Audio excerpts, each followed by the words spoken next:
서로 축복하겠습니다. 거룩한 휘파람을 불며 삽시다. 주님의 칭찬을 받는 성도가 됩시다. 할렐루야. 오늘 이제 14차 특세 30번째 시간입니다. 오늘은 밝고 명랑한 신앙을 지향합시다 라는 제목으로 하나님의 말씀을 전하도록 하겠습니다. 어느새 제14차 특세가 5번째 주간 마지막 시간을 맞이했습니다. 그동안 열심히 달려온 성도들에게 하나님으로부터 은혜와 평강이 함께하기를 주님의 이름으로 축복합니다. 아울러 당부합니다. 남은 한 주간은 더욱 힘써 달립시다. 다음 주간은 특세 마지막 주간이기도 하지만 십자가를 향한 예수님의 발걸음이 이제 막바지를 향해 치닫는 고난 주간이기도 합니다. 그러니 그냥 손 놓고 지낼 수 없습니다. 아무리 분주한 삶이 있다 해도 신앙을 뒷전에 놓고 지낼 수 없는 시기가 바로 그때입니다. 다음 주간에는 그동안 미처 특세에 동참하지 못했던 성도들까지 여러분 서로 독려해서 함께 새벽을 깨우기 바랍니다. 이러한 당부와 함께 제14차 특세 5번째 주간 마지막 날의 메시지 결론부터 말씀드립니다. 그것은 하나님을 아버지로 예수님을 구세주로 믿고 섬기며 신앙생활하고 있는 우리 모두, 저와 여러분이 보다 환하고 밝은 사람들이 되어야 한다는 겁니다. 그래서 밝고 명랑한 신앙을 지향합시다 라는 제목을 정한 겁니다. 이 중에서 밝다라는 건 뭐 누구나 알고 있는 거고요. 명랑도 아시죠? 명랑이란 흐린 데 없이 밝고 환함, 이런 의미입니다. 또한 유쾌하고 활발함, 이것도 명랑이다 그렇게 표현합니다. 2018년 3월 현재 신앙생활하고 있는 저도 또 여러분도 이런 사람이 되자, 이런 사람이 되기를 힘쓰자는 겁니다. 그러면 내 주변에 있는 사람들이, 우리 주변에 있는 사람들이 마침내 저와 여러분 때문에 더 행복해하는 것을 목격하게 될 줄 믿습니다. 오늘은 이것이 담임 목사가 마지막 예랑 가족들에게 또 세배용사들에게 내놓는 영적인 제안입니다. 동시에 이것을 오늘 우리가 붙잡아야 할 거룩한 휘파람으로 선포하는 바입니다. 물론 이게 말처럼 쉽진 않습니다. 우리와 함께 21세기를 살아가고 있는 현대인들의 이 얼굴빛을 한번 떠올려 보세요. 그들의 얼굴, 어제도 여러분 여러 많은 사람들 만나봤을 텐데 그들의 얼굴 한번 떠올려 보세요. 그들의 얼굴이 편안합니까? 아닙니다. 여유가 있어 보이나요? 그것도 아닙니다. 활력이 막 넘치는 얼굴입니까? 아닙니다. 많은 사람들의 얼굴빛이 요즘 보면 어둡습니다. 힘에 겨운 티가 팍팍 나죠. 팍팍 나요. 하나같이 뭔가 어마어마하게 무거운 짐을 진 것 같은 얼굴들입니다. 입술에서는 한숨이 쏟아져 나와요. 미간은 심각하게 찌푸려진 지 오래됐습니다. 눈빛도 희미합니다. 의욕이라고는 찾아볼 수 없는 얼굴들 우리 주변에 참 많고요. 더군다나 요즘은 이 분노에 차서 살아가는 사람들, 넘치는 그런 세상이 되어버렸습니다. 이러한 현상에 대해 심리학자들은 현대인들이 실패와 죄의식 또 사회적인 압력으로 인해 이렇게 눌려있다 진단하고 있습니다. 이 눌림은 이 문제 중에서도 아주 큰 문제입니다. 여러분도 잘 알고 있을 겁니다. 이 눌림의 문제들이 결국은 이 우울증으로 연결되는 경우가 많다는 사실을 말합니다. 여기서 우리가 착각하면 안 되는 게 있어요. 현대인들에게 뭔가가 없어서 이런 문제가 생기는 게 아닙니다. 옛날에는 있어야 할 게 없어서 문제가 되는 경우들이 많았습니다. 당장 먹고 사는 게 문제였던 시절 떠올려 보세요. 그때는 모든 면에서 있는 것보다는 없는 게 더 많았습니다. 그러한 박탈감에 막 치를 떨었던 사람들이 이 땅에 얼마나 많았는지 모릅니다. 하지만 지금은 아닙니다. 결코 없어서 문제가 되는 게 아니에요. 있습니다. 또 다 있습니다. 그것도 너무 많습니다. 그렇게 이것저것 있는 것이 많아졌는데 분명히 그런 것 같은데 이상하게도 허전하다는 거죠. 사방이 텅 빈 느낌입니다. 공허하다는 표현 아시죠? 이게 오늘의 문제라는 겁니다. 이런 현실적인 문제를 전제하고 오늘 주신 말씀 속으로 들어가 보겠습니다. 제가 오늘 여러분과 함께 만나볼 사람, 방금 말씀드린 이 문제들을 고스란히 안고 있었던 사람이에요. 그렇습니다. 분명히 그랬습니다. 그랬는데 놀랍게도 나중에 그 문제들을 해결하고 얼굴빛부터 달라진 사람, 완전히 달라진 사람이에요. 무슨 말인지 아시죠? 원래는 아주 어둡고 칙칙한 얼굴의 주인공이었는데 나중에는 그 얼굴이 밝고 환해진 그런 사람이라는 말씀이에요. 그가 누구일까요? 오늘의 주인공 만나볼까요? 다시 한번 우리 본문 1절부터 10절 말씀을 저와 여러분이 하도 여리고로 들어가 지나가시더라. 그가 예수께서 어떠한 사람인가 하여 보고자 하되 키가 작고 사람이 많아 할 수 없어.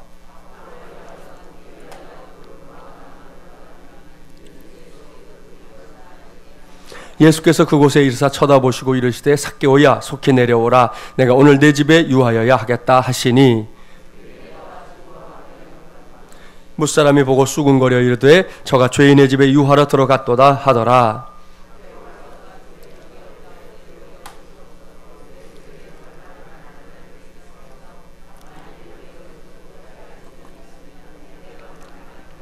예수께서 이르시되 오늘 구원이 이 집에 이르렀으니 이 사람도 아브라함의 자손이미로다. 인자가 온 것은 잃어버린 자를 찾아 구원하려 함이니라. 아멘. 할렐루야. 사랑하는 새벽용사 여러분, 여기에 등장한 사람 누군지 아시죠? 삭개오라는 사람입니다. 여기서 삭개오를 잘 보세요. 함께 봉독했던 이 10개의 성경 구절만으로 그에 대해 다 알 수는 없습니다. 그럼에도 불구하고 이 말씀 구석구석에서 또 한 절과 또 한 절 사이에서 삭개오가 어떤 사람인지 알 수 있는 단서들을 많이 찾아볼 수 있습니다. 제일 먼저 확인할 수 있는 것, 그것은 삭개오가 분명히 뭔가를 많이 가진 사람이었다는 겁니다. 물론 그에게는 키가 작다는 핸디캡이 있었습니다. 이렇게 보통 사람들과 어딘가가 다르다는 것, 그게 세상살이를 얼마나 힘들게 하는지 여러분도 나름 알고 있을 겁니다. 손가락질, 비웃음, 조롱, 무시 등등이 삭개오의 인생에 그림자처럼 따라다녔을 겁니다. 오늘 우리가 보고 있는 말씀에 기록된 그 시기는 그 우울하고 답답했던 세월이 다 지나가 버린 후입니다.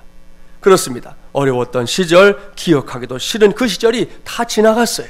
그렇게 세월이 흐르는 동안 삭개오가 집중했던 건 오로지 돈을 버는 일이었습니다.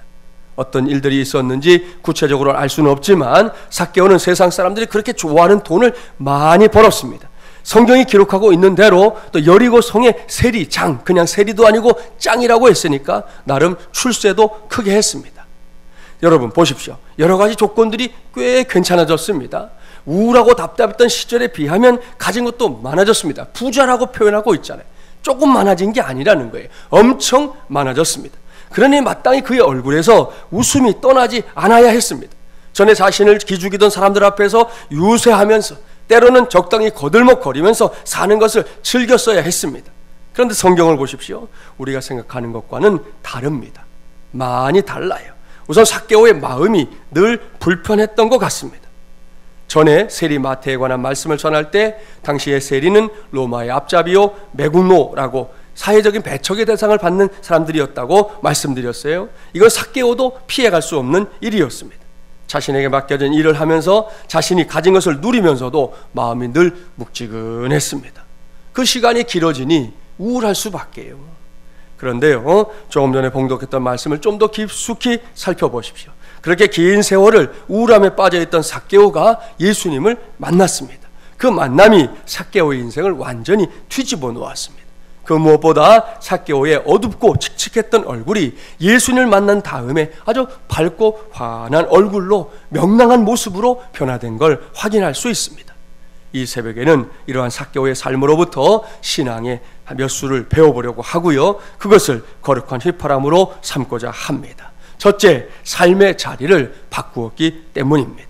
다 아시죠? 키가 작은 삭개오, 나무 위에 올라가서 예수님이 지나가는 걸 멀리서 바라봐야 했습니다. 왜일까요? 이 질문에 사람들은 쉽게 키가 작아서 대답합니다. 어떤 사람들은 사람들이 많아서 대답합니다. 일리가 있습니다. 고개가 끄덕여집니다. 성경을 펼쳐놓고 묵상해 보면 이러한 사실들을 금방, 그것도 확실하게 확인할 수 있습니다. 하지만 그것만이 이유의 전부냐? 아닙니다. 또 하나의 중요한 이유가 있었습니다. 그것은 사람들에게 자신이 노출되는 걸 두려워했기 때문입니다. 바꿔 말하면 삭개오가 자신이 아닌 다른 사람들과 이미 의미 있는 관계, 좋은 관계를 맺지 못하고 있었다는 말씀입니다. 그래서 그는 늘 그것도 스스로 사람들과 이렇게 떨어진 자리만 찾아다녔던 겁니다. 그런 거죠. 할 수 있는 대로 사람과 함께 하는 걸 피했습니다. 사람들과 길게 말 섞는 거, 그거 하고 싶어 하지 않았습니다. 잔치집이든 상가집이든 가면 얼른 사람의 도리만 하고 도망치듯 빠져나왔을 겁니다.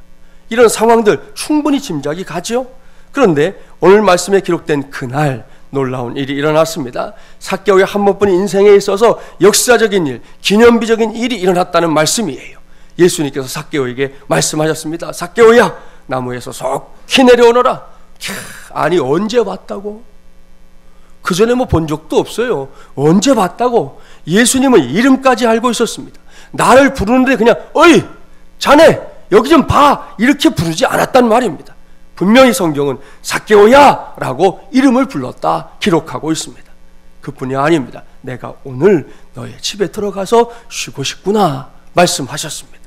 보십시오. 놀라운 일이, 엄청난 일이, 그것도 삭개오의 눈앞에서 일어난 겁니다. 사랑하는 세배용사 여러분, 우리 모두의 경험이기도 한데요, 이 뭔가에 눌린 사람은 기본적으로 이 자기를 드러내려는 그런 일들을 좀 피하려고 하죠. 자기는 드러내지 않고 남만 이렇게 엿보려는 성향이 있습니다. 소위 말하는 이렇게 엿보기 심리가 주를 이룬다는 겁니다. 이런 사람들의 대표적인 특징이 뭐냐? 항상 뒷자리를 좋아한다는 거예요. 구석진 곳, 조금은 어두운 곳, 또 사람들이 주목하지 않는 자리를 좋아한다는 겁니다. 게다가 어떻게든 들키지 않는 행동을 하는 것에 집중합니다. 이것이 삭개오의 상태였습니다. 그런데 예수님께서 그 모든 것을 바꿔주고 있습니다. 예수님은 삭개오에게 더 이상 숨어 있지 말라, 사람들 앞에 당당히 나서거라 말씀합니다. 예수님은 그렇게 삭개오가 평생 벗어나지 못할 것처럼 여겼던, 운명이라고 여겼던 삶의 자리를 단박에 바꿔주셨습니다. 그랬더니 어찌 됐습니까? 삭개오가 웃음을 되찾았습니다. 우울하고 답답했던 얼굴이, 그늘졌던 얼굴이 환해진 것이죠. 사랑하는 여러분, 이제는 우리 차례입니다. 저도 여러분도 가끔씩 삶의 자리 바꾸어 보면 좋겠습니다. 예배할 때이든 사람들과 만날 때이든 한번 용기를 내서 앞자리로 쑥 나가보십시오. 옛날부터 앞자리는 무슨 자리라고요? 금자리다. 부흥강사 목사님들이 늘 강조해서 말씀했잖아요. 이를 명심하고 누군가의 관계 속에서도 이렇게 수동적인 것에 머물지 말고 좀 더 능동적인 주도권을 가져보시라는 거예요. 적극적으로 표현해 보라는 거예요. 그러면 나는 물론이고 상대방도 환하고 밝은 얼굴 회복하게 될 줄 믿습니다. 이것이 하나님의 은혜요, 이것이 오늘은 첫 번째로 거룩한 휘파람입니다. 삭개오 얼굴이 밝고 명랑하게 바뀐 이유 둘째, 다른 곳의 영광을 내 그릇에 담았기 때문입니다. 사실 삭개오는 보잘것없는 사람이에요. 겉으로는 사람들이 삭개오님, 삭개오님 하면서 머리를 조아리고 삭개오를 대단하게 섬기는 듯 했지만 속으로는 사람들이 하나같이 그를 우습게 여겼습니다. 무시했습니다. 그것 때문에 삭개오도 말을 안 해서 그렇지 그 속이 시커멓게 타버린 지 오래입니다. 지금까지 게 언제부터 셀이었다고, 짱이었다고, 우리 동족들의 피나 빨아먹고 살면서 뭘 잘했다고. 여러분, 뒤에서 수군거리는 소리들이 안 들리나요, 여러분? 그래서 신앙생활 하는 분들도 조심해야 돼요. 소위 말하는 뒷담화 안 들릴 것 같죠? 다 들려요. 착각하지 마세요. 우리끼리 한 얘기는 아무도 모를 거야. 누가 알아요, 그걸? 예? 그거 함부로 하면 안 되는 거예요. 돌고 돌아 다 들어올 때 그대로만 들어와도 또 괜찮아요. 돌면서 이게 눈덩이 같아. 대굴 굴러 요만했던 게 올 때는 이따시만 해서 오는 게 뒷담화예요. 함부로 하면 안 돼요, 그런 거. 여러분, 삭개오가 못 들었겠어요? 다 듣고 있는 거예요. 차마 자존심이 상하니까 표현하지 않는 거야. 그냥 못 들은 척 하려고 하는 것일 뿐인 거죠. 그런 가운데 살았던 삭개오란 말입니다. 그런데 말씀을 보십시오. 예수님께서 그러한 삭개오의 집에 들어가자 그 집안에 영광이 가득했습니다. 할렐루야. 여러분 그거 아십니까? 군대에서 제일 말단인 2등병이라 할지라도 그와 함께 장군이 머물면 그곳에는 곧바로 장군의 영광이 임하는 겁니다. 군대에 있는 누구라도 이것을 부인하지 않아요. 동일한 원리가 우리의 믿음 안에서도 작용합니다. 우리가 아무리 보잘것 없어도 그야말로 바울의 고백처럼 그냥 죄인도 아니고요, 죄인 중에 괴수라 할지라도 예수님이 그곳에 찾아오는 순간, 그 순간부터 세상에 둘도 없는 영광을 드러내게 되는 것인 줄 믿습니다. 할렐루야. 그렇습니다. 영광은 내 안에 있는 뭔가를 요즘 흔히 하는 말로 개발하는 게 아니에요. 영광은 내 안에서 시작되는 게 아니라는 말씀입니다. 꼭 기억하십시오. 반드시 명심해야 합니다. 영광은 모시는 겁니다. 영광은 담는 것이에요. 영광은 외부에서 내 안으로 들어오는 것입니다. 그래서 내 존재를 완전히 바꿔 놓는 것, 그게 영광이에요. 우리가 영광이란 말 자주 쓰는데 착각하면 안 돼요. 내가 내 입으로 한번 하나님께 영광 돌립니다, 그게 영광이 아니에요. 내 안에 모시는 것, 내 안에 담아지는 것, 그것이 진짜 영광인 줄 믿습니다. 우리 주님의 영광이 그것이요 하나님의 영광이 그것인데요. 자, 종종 허락도 받지 않고 남의 이름을 도용해서 이 호가호위하는 사람들이 있어요. 그 바람에 요즘 이 대포 통장이 문제가 되는 경우가 있잖아요. 요즘 은행 가보신 분들 다 알아요. 예전에는 내 이름으로 통장 개설하는 게 하나 문제가 없었어요. 도장 가져가고 신분증 가져가면 통 만들어줬는데 요즘은 만들어주질 않는다니까요. 어디에 쓸 거냐 밝히라는 거예요. 서류를 띄워오라는 거예요. 그래야지만 만들어준다고. 내 이름으로 내 통장 만든다는데 왜 그럽니까? 얘기도 소용없어요. 자기들도 괴로워 죽겠다는 거예요, 은행 직원들이. 왜? 그 통장으로 자꾸 잘못된 일들이 생기기 때문이지요. 그런가 하면 대통령의 친인척 행세를 하면서 나는 대통령의 사돈이다, 팔촌이다 이러면서 사람들 앞에 호령하는 경우들도 있지 않습니까? 이런 건 사기입니다.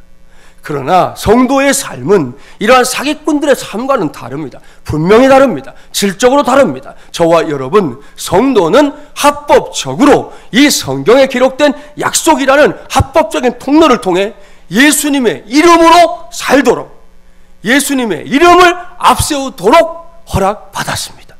맞습니까? 믿습니까? 그렇다면 그 권리 행사하며 살아야 하는 거 아니겠어요? 옳습니다. 분명하게 명백하게 내게 주어진 권리도 제대로 행사하지 못하는 건 어리석은 일입니다. 바보 같은 삶입니다. 이를 명심하고 삭개오처럼 내게 주어진 영광을 그대로 힘입어 사는 법 꼭 배우는 우리 세배용사들 되시기를 바랍니다. 주어진 권세를 사용하는 법을 배우라는 거예요.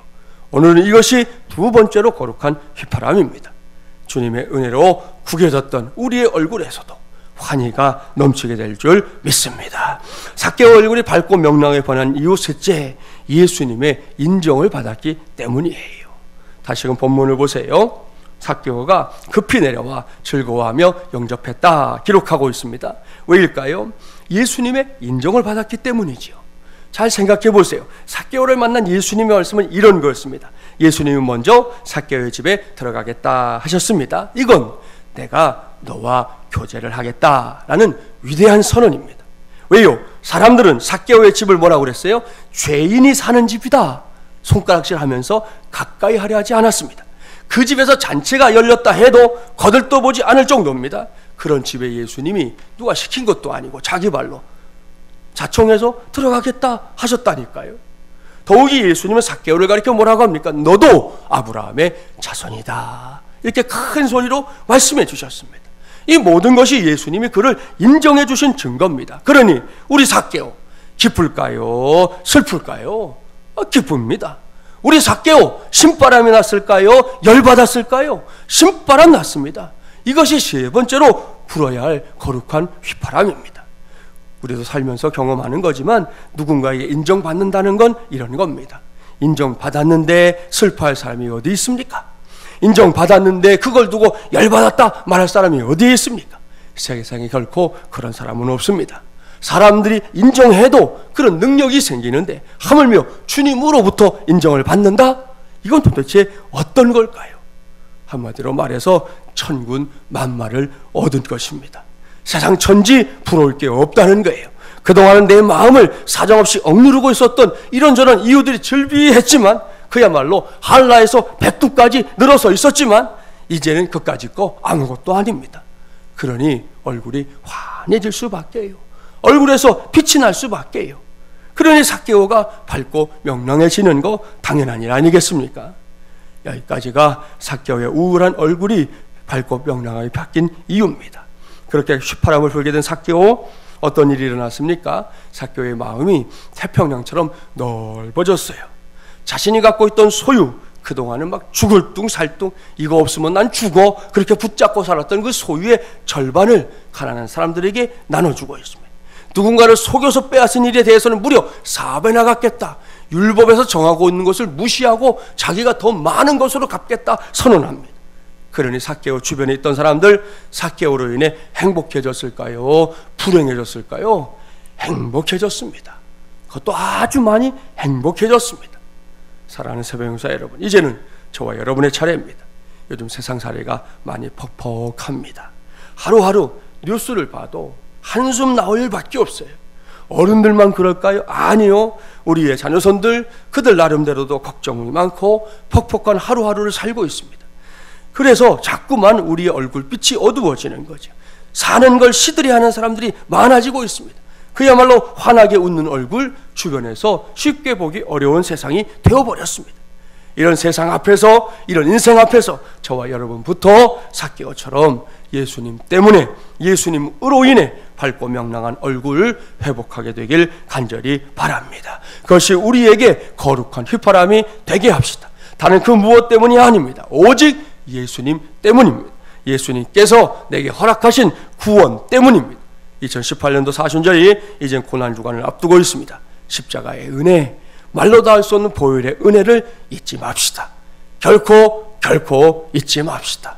그리야 할 때 삭개오가 받았던 그 은혜, 그 복, 그 능력이 우리 모두의 것이 될 줄 믿습니다. 이를 위해 간절하게 기도하고 또 그 기도로 인해 응답받는 저와 여러분이 되기를 주님의 이름으로 간절히 축원합니다.